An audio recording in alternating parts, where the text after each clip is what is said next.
आज हम पढ़ेंगे पार्ट 2 राम परशुराम संवाद। ये तब का प्रसंग है बच्चों जबकि सीता स्वयंवर का समय था और राजा जनक ने स्वयंवर का आयोजन किया था और जिसमें बहुत सारे राजा आए थे और सभी धनुष तोड़ने में विफल रहे थे। सिर्फ राम ही उस धनुष को तोड़ पाए थे। तो राम ने जब वो धनुष तोड़ा तो वो शिव जी का धनुष था और परशुराम जी शिव भक्त थे। तो शिव जी का जैसे ही धनुष टूटा वैसे ही वो आ गए और उन्होंने इस बात के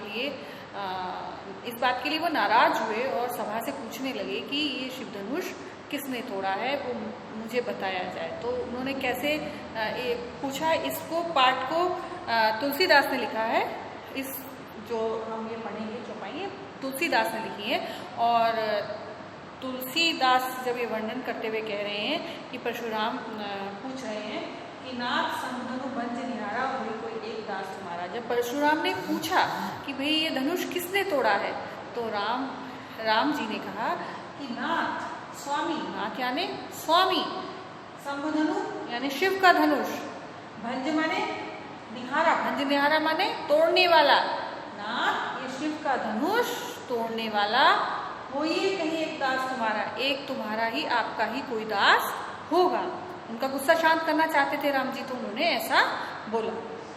आयसु कहा कि कहीं कि मोही सिंह रिसाई बोली मुनि कोई।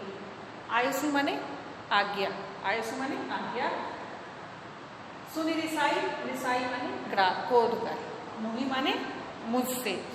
तो उन्होंने बोला कि मैं जो शिव का धनुष होगा तोड़ा होगा वो आपका ही एक दास होगा। आयु से कहा कि मोही आप बताइए मेरे लिए क्या आज्ञा है। अगर राम जी बोले मेरे लिए क्या आज्ञा है तो सुनि रिसाई बोले मुनि कोई। ये सुनकर क्रोधित होकर मुनि बोले, सेवक सोसु करे सेवक जोसु करे सेवकाई। यानी अगर जो सेवक होता है वो सेवक का सेवा कार्य करता है। अर्घ्य करे करिए लड़ाई, अर्घ्य माने अर्घ्य माने शत्रु वाले कार्य। अर्घ्य किसको कहते हैं? शत्रु वाले कार्य। जो सेवक होता है वो सेवा के कार्य करता है। अर्घ्य कर लड़ाई, शत्रुतापूर्ण कार्य करके लड़ाई नहीं करता है।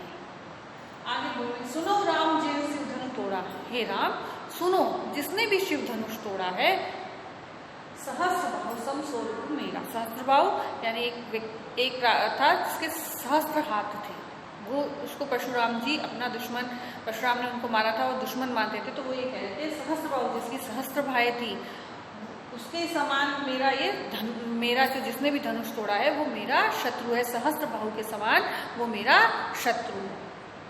सो बिलगाय बिहाय समाजा, जो वो बहुत सारे राजा बैठे हुए थे, स्वयंवर की सभा थी तो बहुत सारे राजा बैठे थे। तो वो बोल रहे कि सो बिलगाय, इस समाज से वो अलग हो जाए, वो इस समाज से वो अलग हो जाए। ना तो मारे यही सब राजा, नहीं तो सारे राजा मारे जाएंगे। वो इस समाज से अलग हो जाए, नहीं तो सारे राजा मारे जाएंगे। इसके आगे का ये है, सुनी मुनि वचन लखन मुस्काने। मुनि के वचन सुन करके जो लक्ष्मण है वो मुस्कुराने लगे। बोली परशुधरी अवमाने, और परशुराम जी का अपमान करते हुए बोले, बहु धनु तोरी लड़काई। धनु माने बहुत छोटी सी धनुष होता है तो छोटे बच्चे, लड़काई माने बचपन में जब छोटे बच्चे धनुष लेते हैं ना, छोटा छोटा सा। तो वो ये कह रहे हैं लक्ष्मण जी परशुराम जी का अपमान करते हुए बोल रहे हैं। अब अवमाने माने अपमान। बहुधनी बहुत सारी धनुषियाँ, छोटी छोटी धनुषियाँ हमने बचपन में तोड़ी हैं। कबौ नासी रसिक कीनी कुसाई, कभी किसी ने इतना ज्यादा क्रोध नहीं किया, कभी किसी ने इतना ज्यादा क्रोध नहीं किया। यही धनु पर ममता कही है। अब इस धनुष पर ही पता नहीं क्यों इतनी ममता है। सुनि रिसाई ग्रह भृगुकुल हेतु। भृगुकुल हेतु माने भृगुवंश के थे परशुराम, तो भृगुवंश की केतु माने पताका, तो भृगुवंश की पताका के रूप में पताका के रूप में परशुराम। तो वहाँ पे भृगुकुल इसलिए कह दिया है, परशुराम के लिए कह दिया है। ये सुनकर मुनि क्रोधित होकर बोले, परशुराम रे नृप बालक काल बस बोलत तो ही न संभाल। काल बस माने मृत्यु के वश में, नृप बालक माने राजा का बालक। ये राजा के बालक तुम मृत्यु के वश में होकर के ऐसा बोल रहे हो तो ही न संभाल। धनुई सम त्रिपुरारी धनु विदित संसारा, खुद अपने आप को संभालो। क्या तुम्हें जो शिव जी का धनुष है वो तुम्हें संसार के अन्य धनुषों के समान दिखता है? ऐसा कहकर परशुराम बहुत ज्यादा क्रोधित हो गए लक्ष्मण पर। दूसरा वाली चौपाई हम लेंगे। लखन कहा हंसी हमरे जाना, ये भी काफ़ी इंपॉर्टेंट है और पिछली चौपाई भी वो 2012 में आ चुकी है। तो लखन कहा हंसी हमरे जाना, लखन ने हंसकर कहा सुनो देव सब धनुष समाना, हे देव हमारे लिए तो सभी धनुष समान हैं। का क्षति लाभ जनु धनु तेरे, क्या क्षति हो गई? जून माने होता पुराना धनुष, क्षति माने क्या हानि हो गई अगर पुराना धनुष टूट गया तो? देखा राम नयन के भोगे, राम ने तो इसके नए के धोखे में इसको देखा था, नया समझ के देखा था। छुअत टूट रघुपति ना दोषा, छूते ही तो टूट गया, इसमें रघुपति का क्या दोष है, यानी राम का क्या दोष है? मुनि बिनु काज करहि अतिरोसी, आप मुनि बिना ही कारण के रोष माने क्रोध कर रहे हैं, आप बिना ही कारण के क्रोध कर। बोले चिते परशु की ओरा, परशुराम जी परशु की ओर देख करके बोल रहे हैं, सट सुनई स्वभाव न मेरा, कि तुम्हें मेरा स्वभाव नहीं मालूम है। हे मूर्ख, सट मूर्ख, तुम्हें मेरा स्वभाव नहीं मालूम है। बालक को बोल वधो तह नहीं तो ही, बालक समझ के ही मैं तेरा वध नहीं कर रहा हूँ। केवल मुनि जड़ जान ही मैं, तू मुझे केवल एक मुनि समझ रहा है, मैं केवल एक मुनि नहीं हूँ, तू केवल एक मुनि मुझे समझ रहा है। बाल ब्रह्मचारी अति को ही, मैं बाल ब्रह्मचारी उसको कहते हैं जो बचपन से ही ब्रह्मचर्य का पालन करता है, तो मैं बाल ब्रह्मचारी हूँ।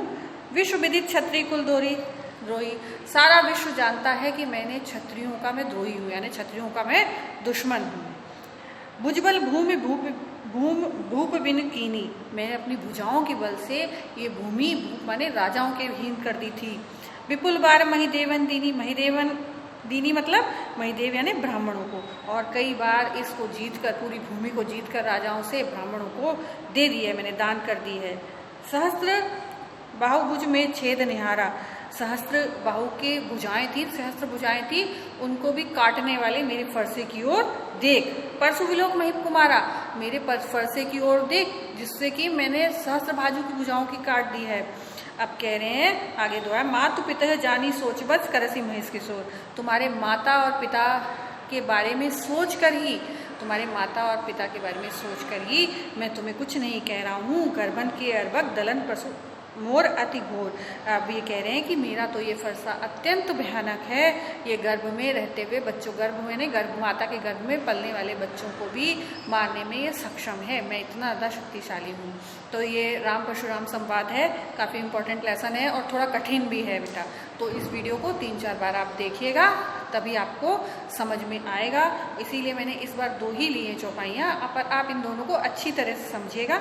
और इससे संबंधित जैसे क्वेश्चन आएंगे, आपको इससे संबंधित क्वेश्चन भी आएंगे और एक सामने पद ये रख दिया जाएगा, चौपाई रख दी जाएगी और उससे भी संबंधित क्वेश्चन आएंगे। जैसे पहले वाली जो चौपाई है उससे क्वेश्चन बन सकता है कि परशुराम ने सेवक और शत्रु के बारे में क्या बताया, तो आप जून क्लास में मुझे बताइएगा परशुराम ने सेवक और शत्रु के बारे में क्या कहा, क्या बताया।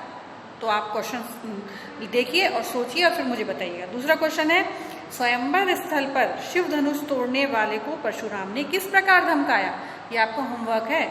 और तीसरा क्वेश्चन है, काव्यांश के आधार पर परशुराम के स्वभाव की विशेषता बताइए।